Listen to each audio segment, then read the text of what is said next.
오늘은 6월 두 번째 주일입니다. 지난 화요일 날 대통령 선거가 있었고 이재명 대통령이 세워지셨어요. 새로 세워진 대통령이 하나님을 두려워함으로 국정에 임하고 나라를 경영하시는 하나님의 손을 따라가도록, 대선은 끝났지만 나라와 민족을 위한 기도 계속해야 하는 줄로 믿습니다. 이제 우리 다 함께 일어나셔서 예배 기원송으로 찬양하며 나가도록 하겠습니다.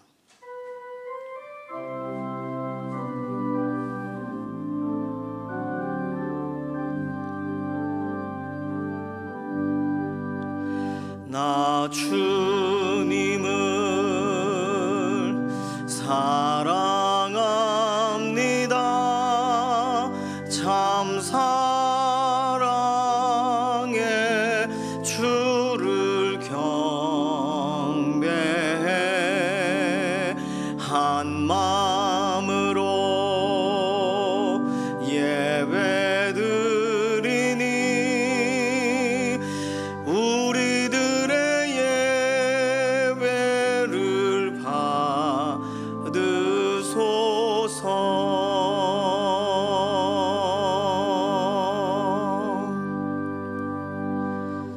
신앙 고백하시겠습니다.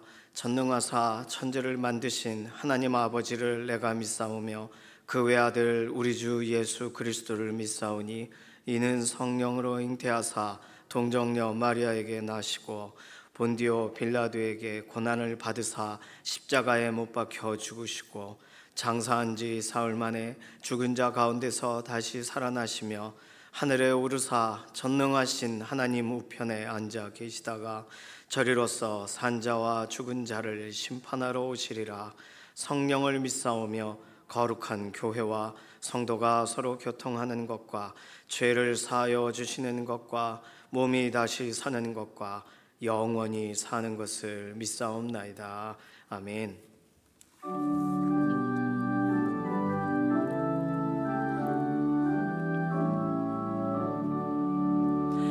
오 하나님 우리의 창조주시니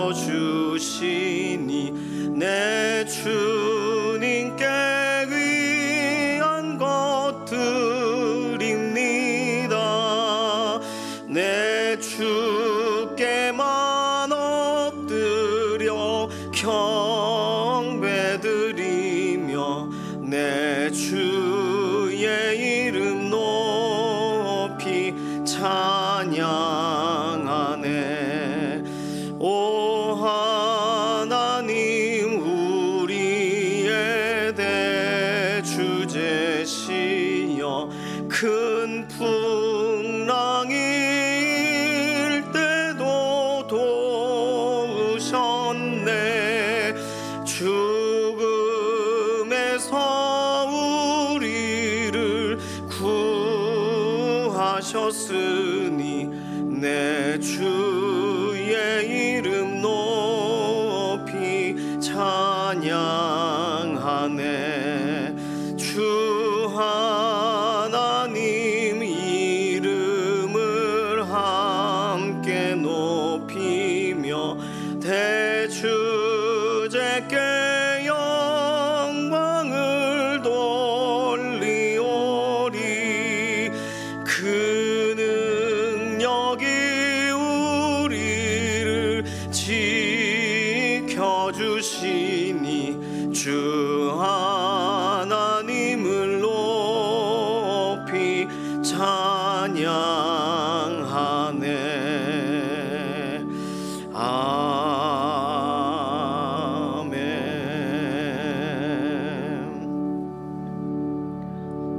모두 자리에 앉으셔서 교독하시겠습니다.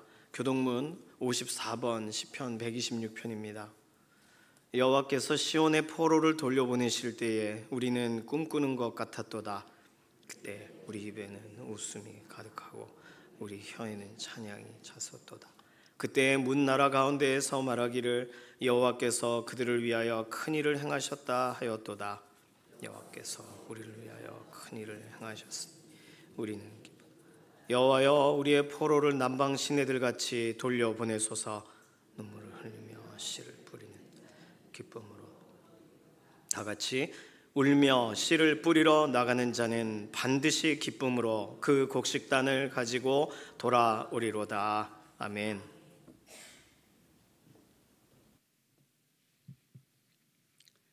사랑이 많으시는 우리들의 아버지 하나님, 감사와 찬양을 주님께 올려드립니다.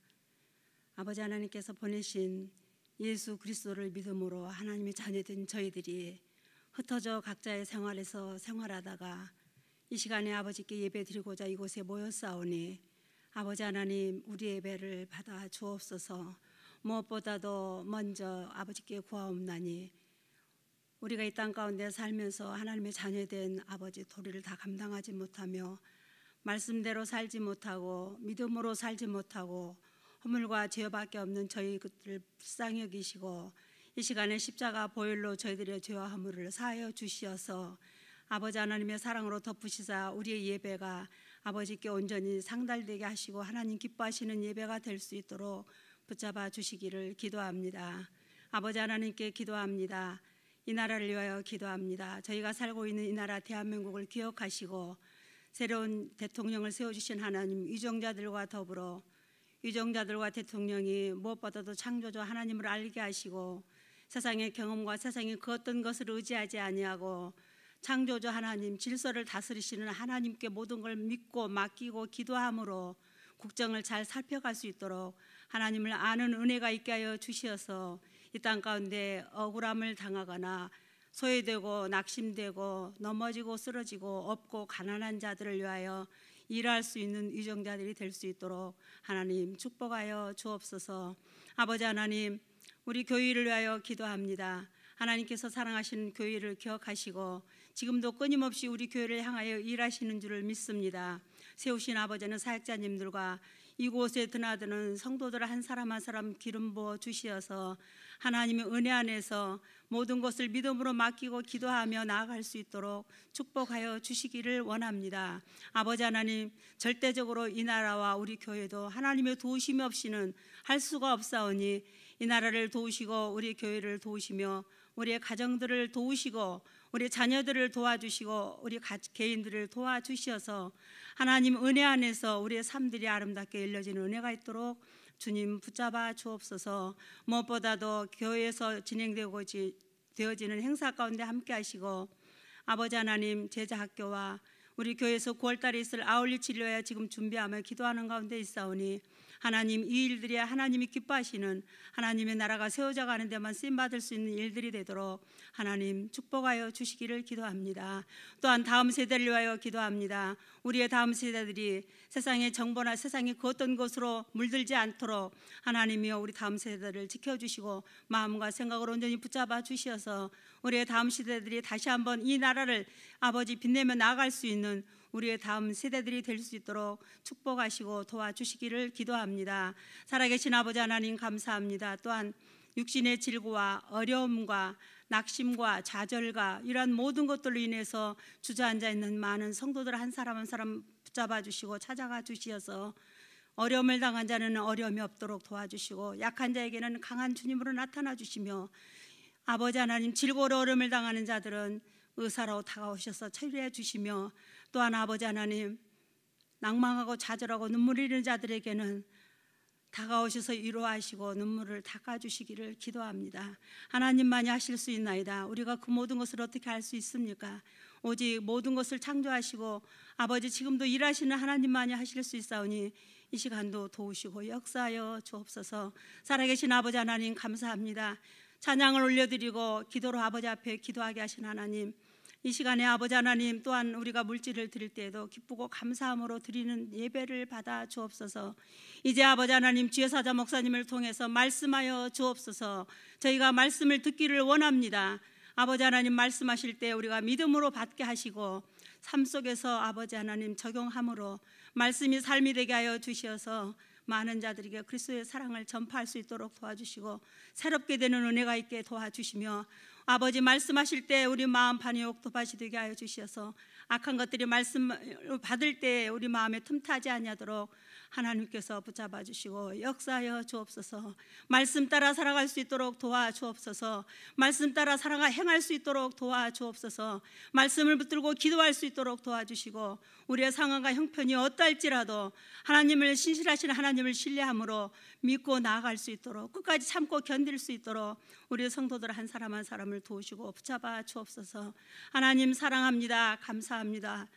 사자 목사님 붙들어 주시고 주님의 능력을 더하여 주옵소서. 아버지 하나님 위에서부터 머리에서 발끝까지 기름 부어 주시어서 하나님의 교회를 이끌어가기에 조금 더 부정하도록 영력을 더하여 주시고 육신의 강건함 허락하여 주시며 날마다 주의 능력을 붙들어 부어주시고 지혜를 더하여 주셔서 하나님 뜻대로 아버지 하나님 온전히 순종할 수 있도록 주여 인도하시고 역사하여 주옵소서. 하나님 사랑합니다. 감사합니다. 우리의 모든 예배를 받으시는 하나님 감사드립니다. 지금도 쉬지 아니하시고 하나님 우편에서 우리를 위하여 기도하시는 예수 그리스도의 귀하신 이름으로 감사하며 간절히 기도 올려옵나이다. 아멘.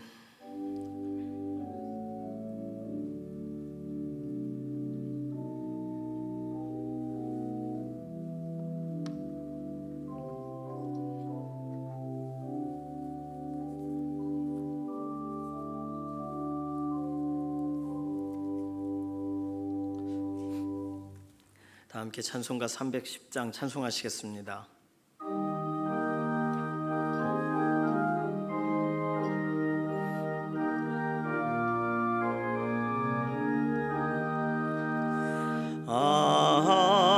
하나님의 은혜로 있을 데 없는 자 왜 구속하여 주는지 난 알 수 없도다. 내가 믿고 또 의지함은 내 모든 형편하시는 주님 늘 보호해 주실 것을 나는 확실히 아네.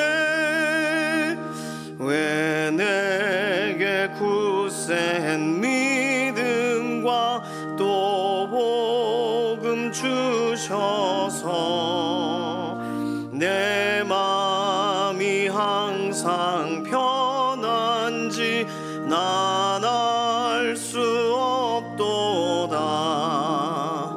내가 믿고 또 의지함은 내 모든 형편하시는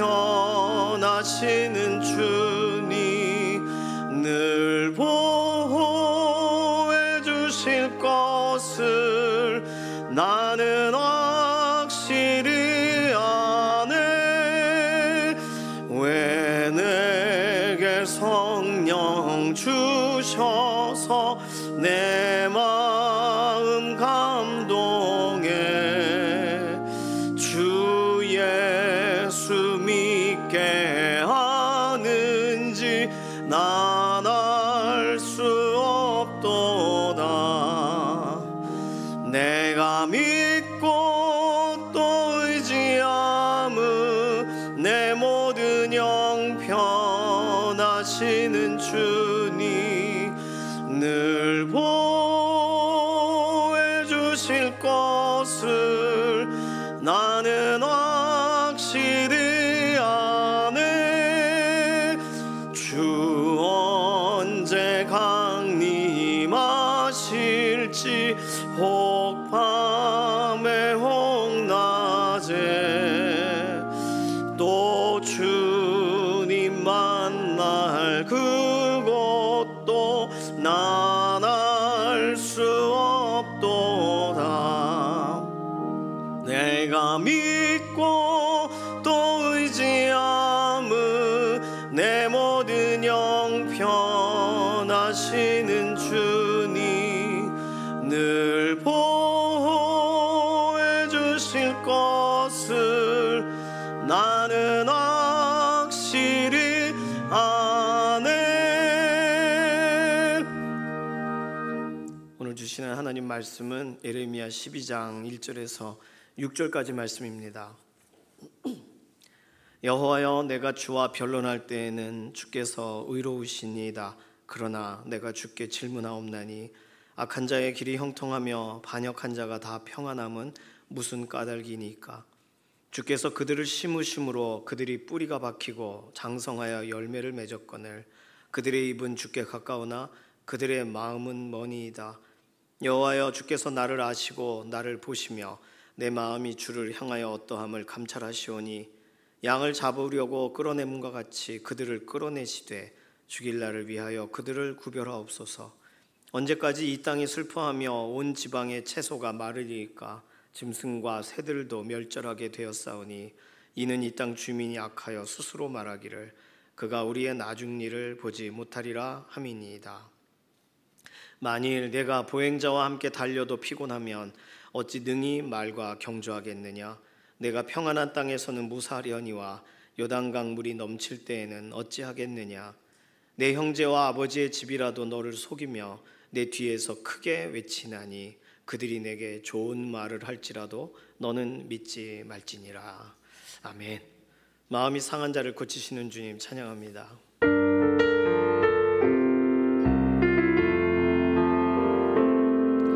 마음이 상한 자를 고치시는 주님, 하늘의 아버지 날 주관하소서.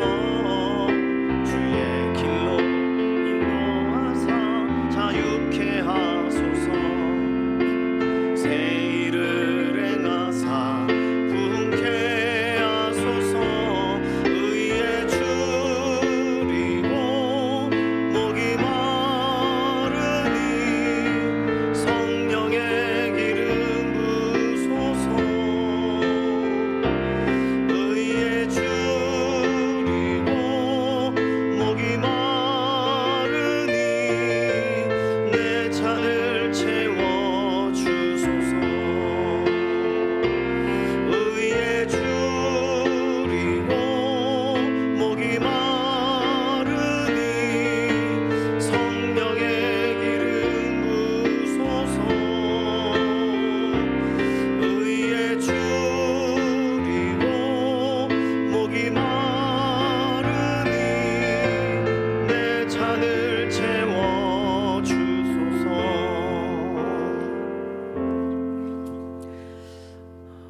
어느 날 루터가 시르에 빠져 있었습니다. 그 위대한 종교개혁자에게도 낙심의 날이 찾아온 거죠.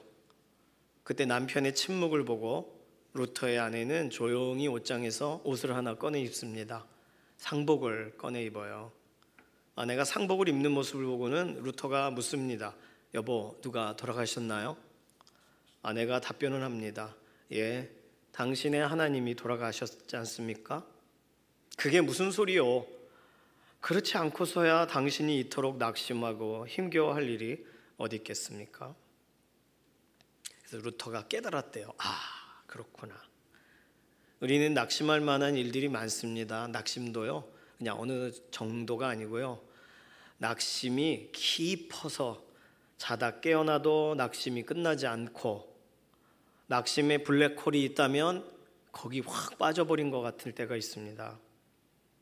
그때 그냥 한 가지만 생각을 해본다면 우리에게 굉장히 유익할 텐데, 우리 하나님 돌아가셨나? 아니라면, 돌아가신 거 아니라면 하나님 살아계신데 내가 이렇게 고개 숙이는 게 옳은가? 한번 생각할 필요가 있습니다.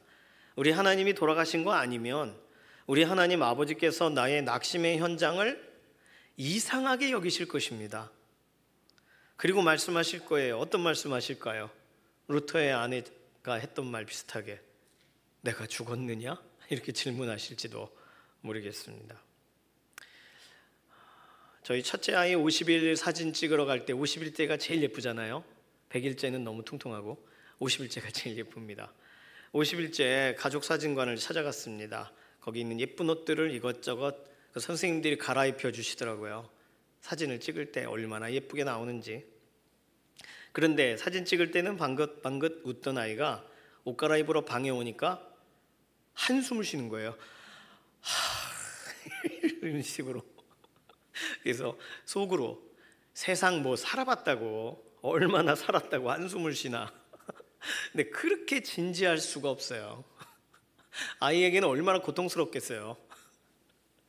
오늘 하나님께서 우리를 보실 때 우리가 끝도 없이 한숨을 쉬는 모습을 보신다면 어떤 생각을 하실까요? 아마도 같은 생각 하지 않으시겠습니까? 뭐 그렇게 죽을 일이 쌓였느냐 묻지 않으시겠어요? 찬송가 486장에 아예 이렇게 노래합니다. 이 세상에 근심된 일이 많고 참 평안을 몰랐구나. 2절 가사는 이 세상에 곤고한 일이 많고 곤고하다 보니까 쉬지도 못해요. 쉬는 날이 없었구나. 3절에는 이 세상에 죄악된 일이 많고 참 죽을 일 쌓였구나. 죽을 일이 쌓여 있어요. 그렇게 느끼고 살 얼음판을 걷는 날들이 우리에게 자주 있습니다. 자, 그럴 때 우리 하나님은 우리를 향하여 땅이 꺼져라 한숨을 쉴 수밖에 없는 나의 상태를 보시는 하나님께서 뭐라고 말하고 싶으실까요? 오늘 본문의 주인공 예레미야 선지자도 지금 굉장한 충격에 사로잡혀 있습니다. 왜냐하면 늘 웃어주고 격려해주고 우리 가문의 영광이야 이렇게 말해주던 아나돗 사람들, 고향 땅 사람들이 사실 알고 보니까 자신을 죽이려는 계획을 세웠다는 사실을 뒤늦게 알게 된 거예요. 내 절친이 등을 돌린다면, 심지어 내 사랑하는 가족이 나를 죄인 취급하고 경찰에 신고한다면 상상하고 싶지 않은 일입니다. 그런데 예레미야가 지금 그와 같은 일을 경험하고 있습니다. 트라우마라고 하죠. 라틴어로 트라우마라는 말은 큰 상처라는 뜻이래요. 트라우마, 간단히 말해서 큰 충격이 심적으로 왔는데 마음에서 끝나지를 않고 몸까지 얼어붙는, 몸까지 영향을 주는 걸 트라우마라고 합니다. 심리적인 일로 인해서 외상을 입는 거, 그래서 PTSD라고 외상 후 스트레스 장애 같은 심각한 경우도 있고 그냥 우울증적인 좀 간단한 증세도 있고, 트라우마, 어릴 적에 어떤 일에서 실수를 했거나 다치면 똑같은 일이 환경 가운데 주어질 때 불안해요. 잘 안 될 것 같아요. 트라우마라고 합니다. 트라우마는 불에 데인 것 같은 그런 상태를 말해요. 트라우마는 생각만 해도 몸이 실제로 아픈 증상을 동반합니다. 통증을 유발해요. 식은땀이 나고 아무것도 제대로 할 수 없는 지경에 이릅니다. 자, 예레미야는요, 고향에 가면은 격려를 받았어요. 그런데 알고 보니 다시 가면 죽음을 당할지도 모르는 상황입니다. 어디다가 무슨 말을 해요? 이제 누구에게 말을 해요? 말할 대상조차 사라졌습니다. 가족까지 믿을 수가 없는 상황이에요. 그래서 하나님께 오늘 기도하는 내용이 1절에서 4절까지, 그리고 하나님이 답변하신 내용이 5절에서 6절입니다. 하나님은 트라우마에 사로잡힌 예레미야를 어떻게 구해 주셨을까요? 예레미야에게 뭐라고 말씀해 주셨을까요? 오늘 하나님 말씀을 살펴보면서 우리 인생에도 동일하게 말씀하실 우리 하나님을 바라보시기를 바랍니다. 예를 들면 하나님이 운영하시는 병원에 찾아갔다고 생각해 보세요. 트라우마 속에서 헤어나오질 못하는 내가 그 자리에 탁 앉았습니다. 의사이신 하나님이 뭐라고 얘기하기 시작하실까요? 오늘 본문에 전체적으로 살펴볼 때 첫 번째, 하나님이 첫 번째 하신 일은 예레미야의 말을 들어주셨다는 거예요. 1절에서 4절까지 깁니다. 여러 가지 내용이 다 들어가 있어요. 그 예레미야의 말을 하나님이 자르지를 않으세요. 처방을 하신다고 알았어서 당신은 비슷비슷한 증상이니 약을 처방받고 빨리 가시오 이렇게 하지를 않으세요. 막아서지를 않으세요. 다 꺼내 얘기하도록, 마음속의 일들을 스스로 나열하도록 하나님은 기다려주십니다. 우리 하나님은 상처를 들어주시는 분이신 줄로 믿습니다. 몰라서 들으시는 게 아니에요. 이미 우리의 삶을 지켜보고 계셨잖아요. 그러니까 우리의 삶에 일어난 이야기를 하나님께 들고 나오는 것을 귀하게 보시는 거죠.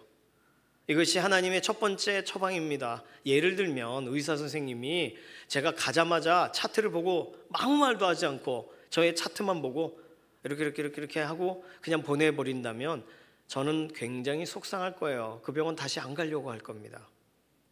어떻게 오셨어요? 그러셨구나. 이렇게 들어주시면 얼마나 감사해요. 하나님은 들어주세요. 들어주시면서 처방을 시작하십니다.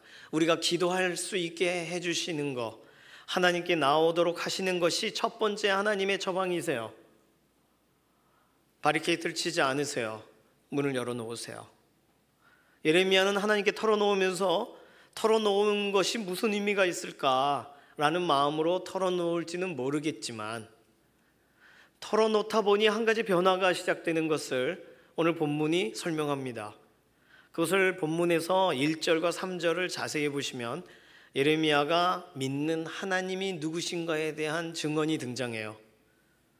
하나님이 누구신지, 하나님이 어떤 분이신지에 대해서 재정립이 되는 거죠. 그렇습니다. 아무리 밖에서 충격적인 일을 겪어도 집에 달려와서 부모님 품 안에 안기면 다 녹아요. 내 마음을 잡아주시는 분, 나를 이해하려고 준비하는 분이 계시니까. 우리 하나님이 그러십니다. 하나님 앞으로 가면 무한한 안정감을 갖게 돼요. 하나님은 우리의 말을 들으실 준비를 하고 계시기 때문입니다.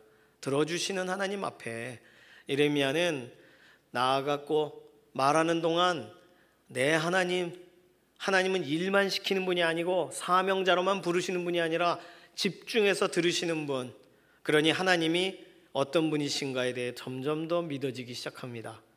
조금 전까지는 내가 이해할 수 없는 상황들이 점점점 크게 나에게 다가왔지만 이제는 하나님에 대한 크기가 점점 커져요. 믿음을 주시는 하나님의 조용한 손길이 예레미야에게 전달되는 시간이 들어주시는 하나님 앞에서 진행이 되고 있는 것입니다. 사랑하는 믿음의 동역자분들, 하나님이 우리 기도를 들으시려고 준비하신다면 그러면 고민이든 문제든 기도의 골방으로 가지고 가시기를 바랍니다. 하나님은 우리 기도를 들으실 충분한 준비를 하고 계시는 줄로 믿습니다. 자, 그런데 기도자는요, 내가 기도 때 다 털어놓다 보면 한 가지 소망이 생깁니다. 소망을 다 잃어버리고 터벅터벅 하나님 앞에 와서 아이쿠 미주알 고주알 얘기를 하기 시작하다 보면 한 가지 소망이 생긴다고요. 아지랭이가 피듯이 마음속에 한 가지 소원이 싹 터요. 뭐냐 하면 내가 하나님께 이 정도 털어놨는데 하나님도 나에게는 솔직하시겠지, 이 소망이에요. 하나님도 내게 솔직해지실 거라는 기대가 생기는 거예요. 이 기대는 잘못된 기대가 아닙니다. 기도가 무엇인지를 아는 사람들은요, 이렇게 생각하는 게 당연한 거예요. 왜냐하면 기도는 허심탄회하게 털어놓고 끝나는 게 아니라 기도는 서로의 마음을 터놓고 얘기하는 대화이기 때문입니다. 어떻게 생각하면 우리 기도자들은 하나님의 마음을 알게 되는 것이 목표이기 때문에 기도하는 거예요. 그래서 기도하면 할수록 하나님 마음이 알고 싶어집니다. 그게 당연한 거예요. 그냥 약만 처방해 주시고 땡큐, 그런 걸 원하는 상황 가운데 산기도를 가는 사람이 어디 있어요? 의사 선생님의 자세한 설명 듣고 싶지 않습니까? 우리 하나님 앞에 이 소망 가지시기를 바랍니다. 내가 기도해요. 난 한마디밖에 기도 안 했는데 하나님은 나에 관련돼서 좀 더 구체적으로 설명해 주시는, 요즘 챗 GPT나 제민이나 여러 가지 많지 않습니까? 짧게 얘기하는데 엄청 많이 써주잖아요. 이런 문제로 고민 중이야. 이 부분에 대해 심리적으로 뭐한 입장을 가지고 4천자로 정리해줘. 그러면 쫙 정리해줍니다. AI도 정리해줘요. 우리 하나님은 AI보다 훨씬 더 많은 지식과 훨씬 더 많은 경험과 훨씬 더 많은 사람을 상담하신 분이세요. 질문해 보세요. 기도해 보십시오. 엄청나게 많은 이야기를 나에게 맞게 해주실 줄로 믿습니다. 하나님 생각이 궁금해지는 거예요. 기도자들은 하나님의 의견이 듣고 싶어지는 것입니다. 하나님의 마음, 하나님의 생각을 기다리고 싶어지는 거예요. 나도 이 정도 얘기했는데 하나님도 말씀하시겠지. 대화가 되어지는 자리, 그것이 우리의 기도의 자리가 되어 가는 거죠. 하나님 생각은 어떠세요? 하나님 마음은 어떠세요? 나는 이 정도인데 하나님은 어떠세요? 하나님 의견은 어떠세요? 묻게 돼요. 듣고 싶어져요. 묻는 기도 거기까지 가시기를 바랍니다. 질문하고 그냥 나가지 마시고 답을 얻는 데까지 계시기를 바랍니다. 독백으로 끝나는 기도가 가끔 있어요. 이런 소설이나 이런 거 보면 너무나도 마음이 답답해서 성당에 어느 거기 와서 하나님 이렇게 하고 나가는 그런 장면이 많습니다. 답을 얻지 못하고 나가는 장면이 많아요. 그만큼 하나님에 관련돼서 질문할 것은 많이 갖고 있지만 질문도 질문이고 하나님께 내 마음을 털어놓을 때 하나님 얘기가 궁금해져서 떠날 수가 없는 것이 우리 믿음의 사람들의 특징입니다.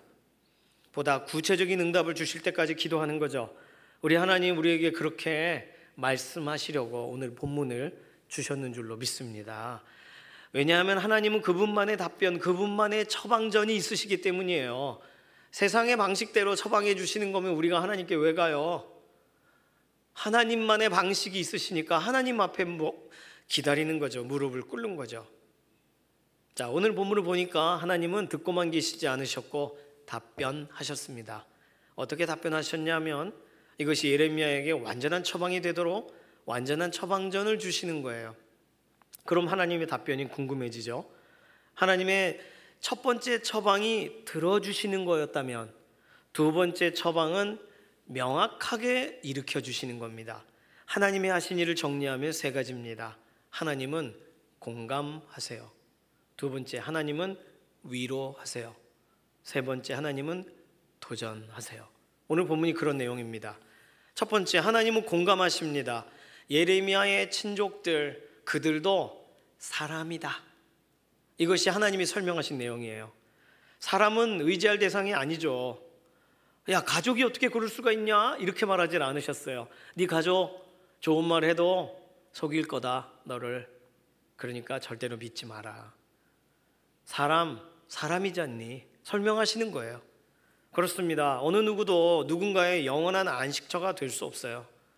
사람, 특별히 가족일지라도 믿음의 대상이고 의지의 대상이 될 수 없는 거예요. 그러니까 오늘 하나님의 말씀은 예레미야가 느꼈을 배신감을 공감하시는 하나님의 말씀이 됩니다. 사람 그거 믿을 수 없지. 그래, 나도 알아 하시는 거니까. 네가 얼마나 힘들었는지 내가 이해해. 사람은 믿을 대상이 아니야. 공감하시는 하나님의 말씀이 실제적으로 예레미야를 치료하기를 시작하십니다. 하나님은 아마도 예레미야를 부르셨을 그때를 처음 부르셨을 때를 생각하셨을지도 몰라요. 예레미야 1장 6절에는 예레미야가 하나님의 부르심에 어떻게 반응했냐면 낙심으로 반응했어요. 나는 아이라서 말을 할 줄 몰라요. 이렇게.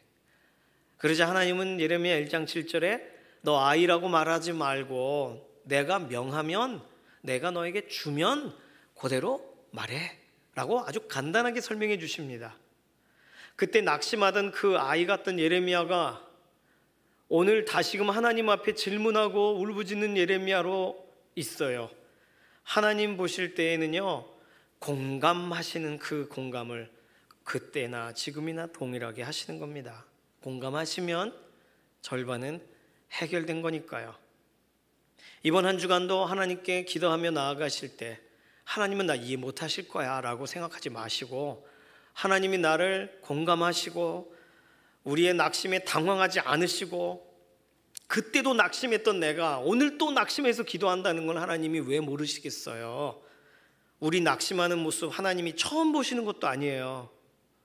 그러니까 하나님께 나의 기도의 제목을 들고 이해해 주시는 하나님을 바라보며 그대로 있는 모습 그대로 나아가시기를 바랍니다. 두 번째로 하나님은요 예레미야를 위로하셨다는 거예요. 뭐라고 위로하시냐면 독특하게 위로하십니다. 지금은 연습 경기라는 거예요. 오늘 예레미야에게 하신 말씀, 지금은 보행자와 하는 달리기 같은 거다. 같이 걸어가다가 달리기를 해요. 언제 그래요? 선착순 그리고 갑자기 갔다 오는 이런 거 합니다. 잘 걸어가다가 그런 거예요. 그냥 해프닝 같은 거예요. 지금은 지금 이 상황은 잘 다져진 땅에서 달리기 해본 거예요. 그러나 나중에는 고르지 못한 땅에서 달리기를 해야 됩니다.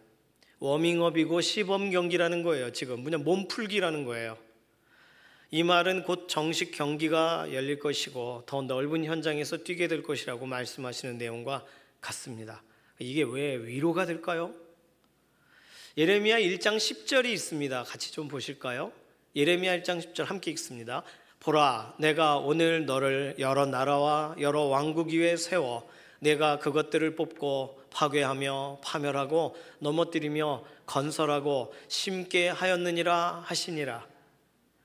하나님이 예레미야를 부르신 목적입니다. 그런데 아직 뽑는 일도 안 했고 파괴하는 일도 안 했고 파멸하는 일도 시키지도 않으셨어요. 그러니까 지금 이 첫 사역, 가족에게 배신당하는 게 그가 겪을 가장 큰 지워질 수 없는 트라우마 같은 사건이겠지만 이제 하나님 명령대로 나라를, 민족을 뽑고 파괴하고 파멸하고 그 선포를 할 거면 그 일이 아직 사역이 남아있다는 사실을 기억한다면 오늘은 아주 간단한 일인 거죠. 그러니까 하나님은 말씀하시는 겁니다. 내가 너 부른 대로 쓰고 있는 중이야. 내가 너를 이렇게 사용하고 싶어. 다독이시는 거예요. 어떤 학자들은 이 본문을 하나님께서 야단치시는 거다라고 해석하기도 합니다. 그렇게 읽어도 크게 문제는 없어요. 시합을 앞두고 연습 경기에서 좌절하지 마, 꼬따구로 하지 마 라고 말하시는 걸로 이해해야 된다는 거예요. 그런데요, 여러분, 하나님이 매몰차신 분이십니까? 우리의 인생에 하나님은 어떤 분이십니까? 그냥 나락으로 밀어 떨어뜨리시나요? 제가 만난 하나님은 그러신 적이 없으세요. 그러니까 학자들이 어떤 표현으로 무엇 때문에 이 말을 그렇게 해석하는지 알 수 없지만 성경 그대로를 읽으면서 하나님이 우리 마음에 어떤 분이신가 부딪혀지게 하시는 이 방식들을 우리가 마음에 담을 필요가 있는 것이지, 왜 지금 시범 경기야 똑바로 해 라고 야단치는 걸로 이 본문을 읽어야 되냐는 거예요. 하나님은 지금 차근차근 왜 지금 숨이 차고 힘든지를 설명하고 계시는데 말이죠. 보행자와 함께 가는 중에 있는데 이거 힘들면 이따가 어렵다 이렇게 얘기하시는 그 뉘앙스를 왜 빗둘게 설명하냐는 거죠. 우리 하나님은 위로하시는 줄로 믿습니다. 아직 더 큰 일이 오지 않았어 라고 말씀하시니 위로예요. 아직 준비할 수 있어 라고 말씀하시는 거니까 위로입니다. 어떠한 다른 위로가 아니고요. 오늘 하나님은 예레미야에게 그렇게 위로하세요. 아직 시범 경기야. 아직 달릴만 하지 않니? 세 번째, 하나님은 도전하십니다. 뭐라고 도전하시냐면 너 하나님 나라의 국가대표 같은 거야. 정식 경기에 대한 설명을 하세요. 5절, 6절 자세히 보시면 하나님은 말과 경주할 때는 너 어떻게 하려고 하니? 요단 강물이 넘칠 때는 너 어떻게 달려가려고 하니? 라고 질문하세요. 이게 이후에 있을 예레미야에게 주어질 경기의 모습입니다. 지금은 보행자와 함께 평안한 땅에서 달리는 거였고요. 이제 일어날 일은 훨씬 더 과감하고 훨씬 더 다이나믹한 일이에요. 이 두 구절의 비유가 극강의 비유입니다. 사실 말과 달리기 경주할 수 있는 사람이 있습니까? 말하고 달려봤자 결과는 뻔하잖아요. 그런데 말과 달리기 경주를 한 사람이 있어요. 1998년 10월 KBS 뉴스에 한 기사가 나옵니다. 당시 유명한 벤 존슨이라는 육상 선수가 말과 경주했다는 내용이에요. 그냥 기사만 읽어드리기가 그래서 영상을 좀 보여드리려고 합니다. 영상 잠깐 볼까요? 약물 복용으로 선수 생활을 하지 못하는 캐나다 육상 선수 벤 존슨이 말과 경주를 벌였습니다. 누가 이길지 보시기 바랍니다. 박정호 기자입니다. 단거리 세계 기록 보유자지만 약물 양성 반응으로 선수 생활이 금지된 벤 존슨 선수. 오늘 상대는 사람이 아니라 말과 마차 그리고 경주용 자동차입니다. 벤 존슨 선수는 80m, 마차와 말은 100m와 120m, 자동차는 140m를 달려야 합니다. 벤 존슨 선수가 초반에 앞섰지만 말이 여유있게 1등을 차지합니다. 존슨 선수는 마차와 마지막 순간까지 치열한 접전을 벌였지만 간발의 차이로 마차가 앞질러 들어왔습니다. 진흙탕길에 익숙치 않은 자동차가 꼴찌를 했습니다. The time I get in the blocks, the guy shoot the gun, so I have to just go with the flow of it and just do the best I can. And 이 경주는 그러나 자선 행사. 벤 존슨은 이 행사를 통해 아동을 위한 기금을 마련하면서 자신의 실추된 이미지도 개선하는 효과를 얻었습니다. KBS 뉴스 박정우. 말과 달린 사람의 이야기예요. 자선 행사로 자신의 약물 이런 걸로 인해 문제가 되니까 좋은 일을 한 거죠. 그런데 왜 차가 저렇게 천천히 갈까라고 아마 의아하실 수 있겠습니다. 저기 진흙탕이에요. 차가 바퀴가 계속 빠지니까 저 속도밖에 못 낸 거예요. 그러니까 저 선수가 엄청나게 달리기를 잘하는 거죠. 벤 존슨은 80m를 달립니다. 마차는 100m를 달려요. 말은 120m를 가기로 해요. 자동차는 140m까지 가야만 되는 거예요. 그걸 동시에 출발해가지고 가는 거죠. 마력을 따져가지고. 말하고 경주하는 일이 있어요. 말과 경주할 수 있다니. 물론 목적을 가지고 한 일이지만 하나님께서 만약에 예레미야 선지자를 좀 전에 나온 그 저 선수처럼 쓰시기 원하신다면, 누군가 앞에 말하고 경주하는 걸 통해 하나님이 이루실 일에 대한 어떤 상징을 보여주기 원하신다면 예레미야는 말과 경주를 해야만 합니다. 상식적이지 않지만 하나님의 계획 안에 그 일을 해야만 돼요. 말과 달릴 수 있는 사람이죠. 옛날에 아테네 이렇게 올림픽 같은 경우 지금보다 피지컬이 훨씬 더 좋았으니까 그 당시에 사람들은 말과 달리는 경주가 있었을지도 모릅니다. 채택이 안 됐겠지만. 그러니 몽골에 사는 사람들은 엄청나잖아요. 말을 막 달려가지고 올라타잖아요. 지금 우리가 상상할 수 있는 수준의 그걸 넘어서는 굉장한 괴력의 소유자들이 많이 살았던 시대에 말하고 달리기 하는 거 크게 어려워 보이지가 않습니다. 또 요단강물이 넘칠 때에, 요단강물이 넘치면 뭐 물수제비 날려서 가는 거 아니고 평지보다 더 빨리 달릴 수 있는 사람이 있을까요? 요단강물 넘치면 너 어떻게 하려고 그래? 하나님이 말씀하셨는데, 이 구절은 학자들에 따라서 두 가지로 다르게 해석을 하기도 합니다. 요단 강물이 넘치는 게 아니라 요단 강둑에 풀이 무성할 때라고 읽어야 된다는 거예요. 요단 강이 계절에 따라서 넘치면, 범람하면 풀이 무성하게 자라요. 그때 그 옆에 강변을 달리는 거예요. 그때 그냥 맨 땅, 고른 땅을 달리는 거와 풀이, 잡풀이 나 있는 땅을 달리는 게 어떻게 똑같겠니라고 설명하시는 내용으로 볼 수 있다는 겁니다. 또 하나의 해석은 요단강 주변 숲이 무성할 때라고 읽어야 된다는 거예요. 숲이 무성할 때 숲에 동물들이 있어요. 동물들이 뛰어나오는데 거기를 지나가는 경기, 그 경기 너 할 수 있겠니라고 질문하셨다는 거죠. 그 근거는 예레미야 49장 19절과 예레미야 50장 44절에 동일한 표현이 나오기 때문입니다. 예레미야 49장 19절은 보라, 사자가 요단강의 깊은 숲에서 나타나듯이, 예레미야 50장 44절에 보라, 사자가 요단의 깊은 숲에서 나타나듯이, 이런 표현이 나와요. 요단강의 깊은 숲, 이 표현이 오늘 예레미야 본문에서 설명하고 있는 요단 강물이 넘칠 때라는 말과 거의 흡사한 표현이라는 거예요. 자, 그러면 이거 무슨 원형 경기장에서 동물을 피해서 달려가야 되는 것 같은 그런 경주입니다. 평지를 달리는 거와 달라요. 장애물이 있고 동물이 튀어나와요. 숲길을 달려야 돼요. 산악 자전거를 타는 것 같이 생각하셔도 되겠어요. 일반 자전거를 타다가 너 산악 자전거 타는 거 해야 될 텐데 너 어떡하려고 그러니? 하나님은 그런 질문을 하시는 거죠. 에버랜드 사파리 가보셨습니까?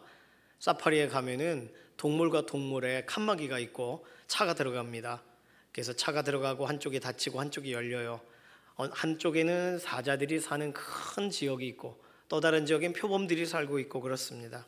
근데 누군가가 그 버스 문을, 투어하는 버스 문을 열고 나간다면 동물들이 음식이 왔는 줄 알고 달려오기 시작할 겁니다. 그때는 죽자 사자 달려야 되겠죠. 에버랜드 사파리에서 만약 그런 비슷한 일로 달리는 일이 발생한다면 살아야 되니까 예레미야에게 비슷한 일이 주어질 거라는 거예요. 둘 다 아주 특이한 일입니다. 말과 경주하는 것, 요단강물이 범람했을 때 달리는 것, 이거는요 일반인에게 주시는 역할 행동이 아닙니다. 국가대표 정도 돼야, 철인 5종 경기 하는 사람 정도 돼야 이 역할을 맡기는 거예요. 하나님은 예레미야를 그렇게 세우기를 원하신다는 거예요. 오늘 우리는요 하나님 나라를 위한 경주자들입니다. 하나님 나라를 위한 경주자라고 할 때 그냥 조깅하는 정도라고 생각하신다면 우리가 만나는 일들에서 우리는 굉장한 충격과 낙심을 하게 될지도 모르겠습니다. 하나님께서 우리를 달리게 하실 때 고바위를 만나거나 아니면 숲을 만나거나 강가를 지나가야 될 때 우리는 굉장히 어려운 가운데 놓이게 될 거예요. 우리를 부르셔서 선수가 되게 하셨지 어떠한 코스로 어떻게 하게 하시겠다는 것을 처음부터 구체적으로 설명하신 하나님의 말씀을 예레미야가 기억하고 있다면 하나님의 어떤 경기를 경주하라 그것이 나의 뜻이니라 그러면 달려가야 할 수밖에 없는 거 아니겠습니까? 사실 말과 경주하는 일과 요단강 숲속을 달리는 일은 이후에 일어날 바벨론의 침공, 포로되어 끌려가는 일들을 상징하는 내용입니다. 지금보다 더 어려울 때가 올 텐데 그때도 너 달려야 돼. 지금보다 훨씬 어려운 상황이 왔을 때도 너 그때도 선지자 역할을 해야 돼. 나는 그걸 위해서 너를 준비시키고 있어라고 말하시는 거예요. 그렇습니다. 끝까지 달려가라는 하나님의 명령. 물이 넘치던 숲을 가르던 동물을 만나던 하나님이 예레미야를 쓰시겠다고 하시는 그 부르심이 명확하다는 것입니다. 예레미야에게 이미 하나님이 주신 약속이 한 가지 있습니다. 예레미야 1장 17절에서 19절 말씀인데요, 이 구절도 함께 보도록 하겠습니다. 그러므로 너는 내 허리를 동이고 일어나 내가 내게 명령한 바를 다 그들에게 말하라. 그들 때문에 두려워하지 말라. 내가 그들 앞에서 두려움을 당하지 않게 하리라. 보라, 내가 오늘 너를 그 온 땅과 유다 왕들과 그 지도자들과 그 제사장들과 그 땅 백성 앞에 견고한 성읍 쇠기둥 노성벽이 되게 하였은즉 그들이 너를 치나 너를 이기지 못하리니 이는 내가 너와 함께하여 너를 구원할 것임이니라. 여호와의 말이니라. 아멘. 예레미야는 지금 간이 막 콩알만해졌습니다. 너무 힘들어요. 그런데 나는 너를 견고한 성읍 쇠기둥 노성벽이 되게 했어. 어느 누가 너를 쳐도 너를 절대로 이기지 못할 거야. 그들 앞에 두려움을 당하지 않게 할 거야. 하나님이 이미 약속하셨단 말이에요. 이 약속을 예레미야가 기억해야 돼요. 이미 우리는 예수 그리스도 안에서 하나님이 주신 약속을 가지고 있습니다. 그 약속을 기억해야 됩니다. 하나님은 이미 그 약속을 주시고 약속 붙들고 달리라는 거예요. 무턱대고 달려가라는 거 아니에요.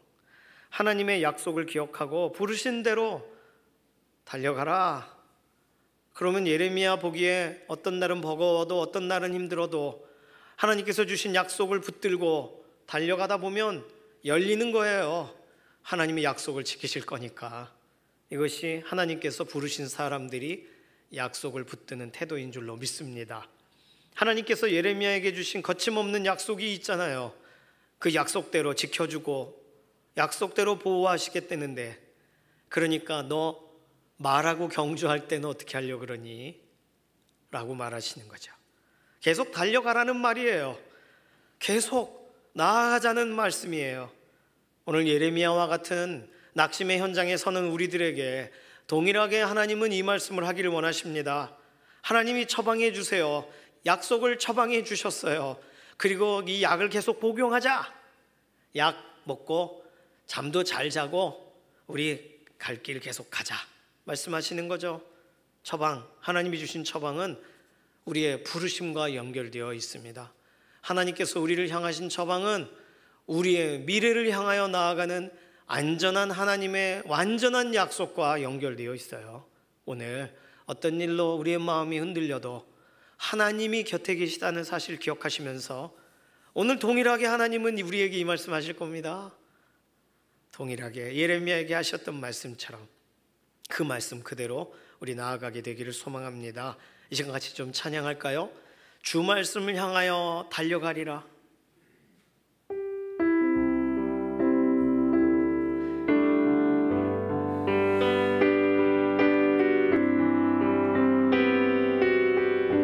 하늘을 나는 새도 하늘을 나는 새도 주 손길 돌보시네.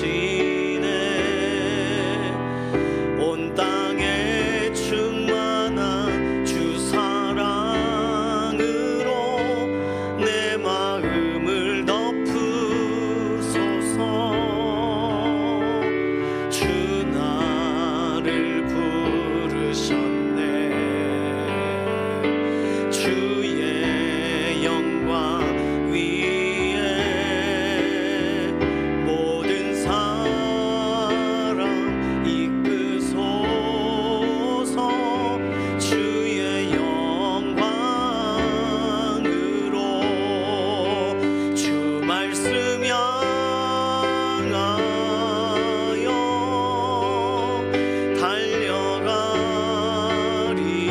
달려가리라. 힘도 아니 능도 아니 오직 성령으로 주 얼굴 향하여 달려가리라. 오 주의 영광 안에 살게 하소서. 주 말씀 향하여 달려가리라. 주 말씀 향하여 달려가리라. 힘도 아니 능도 아니 오직 성령으로 주 얼굴 향하여 달려가리라. 오 주의 영광 안에 살게 하소서.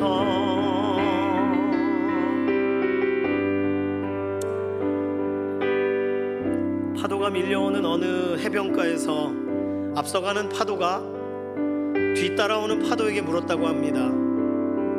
너 왜 그렇게 슬퍼 보이니? 무슨 근심이 이렇게 많니? 뒤따라오는 파도가 말을 해요. 이제 우린 부딪혀서 다 부서지게 될 거야. 우리 파도들은 이제 아무것도 아닌 것이 될 거라고. 근데 정말 넌 왜 슬픈지 모른다는 거야? 이제 일어날 일이 무엇인지 너 눈에 뻔히 보이는데 그게 슬프지 않다는 거야? 그러자 앞서가던 파도가 부드러운 목소리로 말을 해줬다고 해요. 너 아직 모르는 것이 있구나. 너는 그냥 파도가 아니야. 넌 이 큰 바다의 일부란다. 그러니까 절망하지 말고 네가 누구인지 다시 생각해봐. 그렇습니다. 우리는 하나님의 거대한 바다의 일부예요. 부서져 내리는 파도 아닙니다. 그러니까 어떤 상처나 낙심이나 인생의 트라우마 같은 것이 찾아와도 우리 하나님의 약속을 넘어설 수 없다는 사실을 믿으며 나아가야 되는 사람들인 줄로 믿습니다. 오늘 그러니까 우리 하나님 약속 붙들고 그 부르심 그대로 하나님이 가자 그러시면 달려가는 경주자로 이번 한 주간도 나아가시기를 소망합니다. 뒤로 물러나 침륜에 빠지지 마시고 푯대를 향하여 나아가겠다고 우리 주여 한번 부르짖고 통성으로 기도하며 나아가겠습니다. 주여, 우리 인생 가운데에 오늘도 믿음으로 달려가기 원하시는 하나님, 오늘 우리는 더 이상 달릴 힘이 없습니다라고 말을 하고 싶고, 우리는 우리 앞에 있는 돌짝밭길을 달릴 수가 없습니다라고 말할 때 하나님께서는 내가 준 약속이 있자니 약속 붙들고 함께 나아가자라고 말하시는 예레미야에게 하신 말씀 그대로 우리에게 그렇게 도전하시는 줄로 믿습니다. 우리를 그렇게 위로하시는 줄로 믿습니다. 그렇게 우리를 붙드시는 줄로 믿습니다. 하나님을 의지하고 나아갈 때에 오늘 우리의 생각과 마음과 그 어떤 모든 것까지도 하나님 우리가 낙심했던 자리에서부터 다 털고 일어서 하나님을 존중함으로 하나님이 우리를 부르신 부르심의 상을 쫓아 나아가는 믿음의 걸음이 되어가기를 원합니다. 하나님 이번 한 주간도 세상 그 어떤 것도 우리를 넘어뜨리지 못할 것이며 예레미야에게 이미 주신 그 말씀 그대로 하나님께서 우리의 인생을 그렇게 인도하실 것을 믿습니다. 그들 앞에 두려움을 당하지 않게 하리라 하신 말씀대로 너를 견고한 성읍과 쇠기둥과 녹성벽이 되게 하였은즉 너를 그들이 이기지 못하리라 하신 말씀 그대로 이번 한 주간 우리가 넘어지지 않고 온전히 확신 가운데 하나님 바라보며 나아가는 믿음의 걸음 되게 하여 주시옵소서. 살아계신 하나님 감사합니다. 예레미야 선지자가 하나님 앞에 털어놓고 하나님 앞에 엎드려 있을 때 하나님은 부드럽게 다독이시면서 함께 가자고 청하시는 말씀으로 그의 마음을 일으켜 주셨는 줄로 믿습니다. 이미 주신 약속을 떠올리게 하셨는 줄로 믿습니다. 이번 한 주간도 하나님이 우리를 향하신 완전하신 약속이신 예수 그리스도를 기억하며 예수 그리스도 안에 주신 그 은혜와 기쁨과 예수 그리스도 안에 써주신 우리가 하는 어떠한 이 세상의 일들도 주 안에서 수고함이 헛되지 않다고 하신 말씀 그대로 이루실 하나님을 바라보며 나아가는 복된 믿음의 한 주간이 되게 하여 주시옵소서. 감사드리며 살아계신 예수님의 이름으로 기도드립니다. 아멘. 이 시간 예물로 나아가도록 하겠습니다.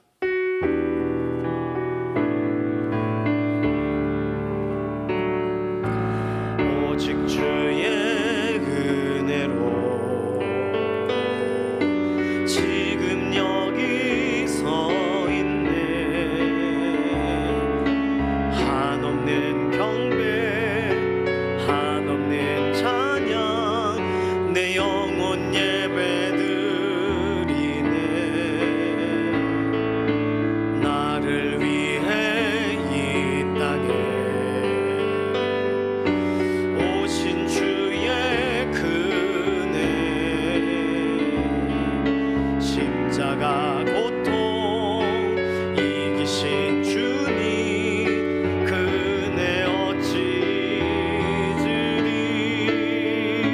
주네 날 채우시네. 주네 보게 하시네. 살아가는 동안 은혜로만 살릴 십자가 은혜로. 주네 날 채우시네. 주네 보게 하시네. 살아가는 동안 은혜로만 살릴 십자가 은혜로. 이미 십자가상에서 이루신 일들을 믿으면서 나아가는 우리의 삶, 이번 한 주간도 그 은혜를 힘입어 승리하는 한 주간 되게 하실 줄로 믿습니다. 우리의 삶 가운데 허락하신 너무나도 많은 선물들이 있으나 그 모든 우리에게 주신 것 중에 일부를 구별하여 하나님을 존중함으로 이 시간 예물로 올려드립니다. 이 예물이 쓰이는 곳곳마다 오늘도 하나님 살아계시다는 사실이 완전하게 증거되어지시기를 소망하고 오늘 우리의 인생 가운데 비어있는 자리를 하나님 때마다 하나님의 성실하심으로 하나님의 우리를 향하신 완전하심으로 채워주셔서 하나님 우리 곁에서 떠나신 적 없으시다는 사실을 이번 한 주간도 체감하여 일어서게 하여 주시옵소서. 감사드리며 살아계신 예수님의 이름으로 기도드립니다. 아멘. 오늘 2부 예배 후에 여선교 원례회가 있습니다. 여선교 회원분들 모두 참여해 주시기를 바랍니다. 이번 주 금요일 6월 13일 날 산기도가 있어요. 10시에 교회에서 출발하니까 수요일까지 이미정 전도사님께 참석하실 분들 꼭 미리 연락을 해주시기를 바랍니다.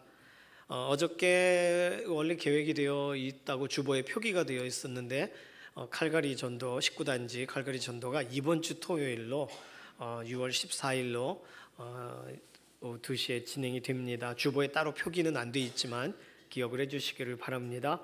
함께 하실 분들 남선교 임원분들에게 말씀해 주시고 또 특별히 기도로 함께 해주시기를 바랍니다. 라이즈업 베프티스트 두 번째 기간 오늘부터 금요일까지가 2주차에 들어갑니다. 말씀이 너무 좋아요. 너무 제가 은혜를 많이 받았습니다. 그래서 말씀을 지속적으로 듣는다는 게 얼마나 중요한가 이런 거를 더 많이 생각하게 됐어요. 다니엘 기도회하고는 또 다른 느낌이에요. 다니엘 기도회는 간증이 있어서 훨씬 더 어떤 감격적인 이야기들이 있었지만 이렇게 기도에 관련된 설교자들이 쭉 이어서 겹치지도 않고 아주 독특하게 너무 말씀이 좋았어요. 오늘부터 금요일까지가 7시 30분에 기독교 한국 침례회 총회 유튜브를 들어가시면 아니면 라이즈업 베프티스트 이렇게 치고 들어가시거나 우리 교회의 재생 목록 유튜브 재생 목록 들어가시면 링크를 걸어드리니까 꼭 들어가셔서 참여해 보세요. 너무 좋아요. 이런 기간을 놓치지 마세요. 놓치는 게 어리석은 겁니다. 그래서 금요일까지는 우리 교단이 3,500교회가 계속 같이 기도한다고 생각하시면 돼요. 얼마나 좋아요. 기도의 자리 꼭 참여하시길 바랍니다. 다른 광고는 주보를 참조해 주시기를 바랍니다. 이제 모두 자리에서 일어나셔서 손을 들고 마지막 찬송 부르시고 우리 삶의 예배 자리로 나가도록 하겠습니다.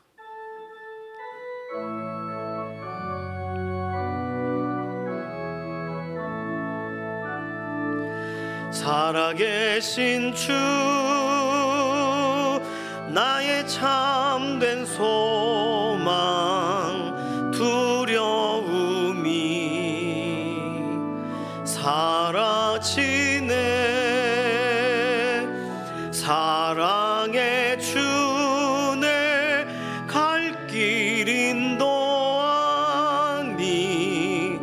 내 모든 삶의 기쁨 늘 충만하네.